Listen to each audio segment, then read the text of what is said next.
What's going on YouTube? Tech Los Reviews here, reviewing the Nikon S800C.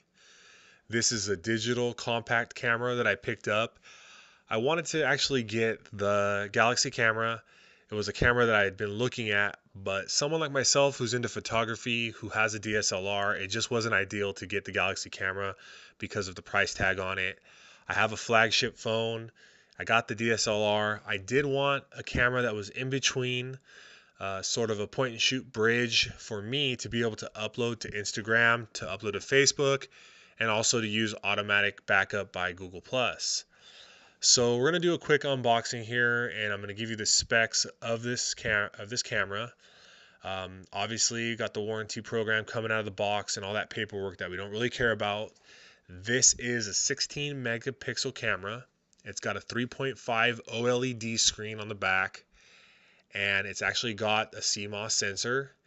It shoots 1920 by 1080p at 30 frames per second, and it also does 1280 by 720p at 30 frames per second. So here's a little lanyard strap that nobody really cares about. And this is actually a Nikon proprietary sync cable and charging cable. So it's got that special little connection that Nikon has made. And here is the battery. Some other specs on this thing: it does take SD memory card and SDHC memory cards. It takes 3 shots at approximately 8 frames per second when doing standard shooting for photography. And right here is the little power brick. Now this camera is actually going to charge the battery when it's inside the camera, which is actually a good thing because we don't like to have to pull the battery out, put it in the charger, and charge it that way. So I did like that. That was a plus. So we'll go ahead and put that to the side and actually take a look at the camera here. That OLED is 819,000 dot resolution. And here it is, white gloss. It looks really nice. And you got that Nikkor lens on the front, Nikon branding there on the screen. And yeah, it looks really nice. It definitely looks the part of a decent camera. And it is a Nikon. So we'll pull focus there, take a little close look at that Wi-Fi camera. So as we look around the camera here, we'll see here that it's going to have that mini HDMI port. So you can plug that directly into a screen.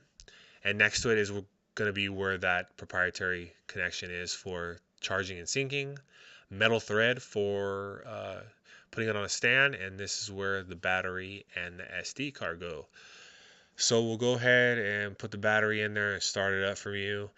Now, as I start up this camera, I'm gonna actually, admit that I did return this camera.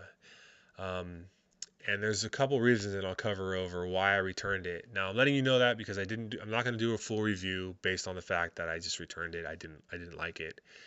And that is for a couple reasons. I thought that the 2.3 gingerbread would be satisfactory for what I needed. And I just found out that it was dated. And, when I tried to download Instagram, it wouldn't work because it wasn't supported. So I had to sideload an old version, which I did get to work, but it right off the bat was just giving me problems. I wasn't able to get Google Plus to automatically back up, even though I set the setting like you would on your phone to do auto backup. So these are some of the reasons why I just wasn't happy. And the reality of it is that, and there's that Android startup screen, the old one, gingerbread. The reality of it is I just felt like it wasn't worth it. If you go to NikonUSA.com, this camera is going to MSRP for $349.95. I only paid $149.99. I don't want to knock it completely. If you need a point and shoot camera that's in the $149.99 range, it's an okay camera because it does have, the Google Android system on it. But it just wasn't for me. It was dated. The leap from this to Android 4.4 is just insane. So, this is just a quick scroll around, checking the settings here to show you, what it's running and whatnot. But I actually am going to be picking up one of the Samsung compact cameras and doing a review on that because I have a feeling that's going to be a lot better. So stay tuned for that video.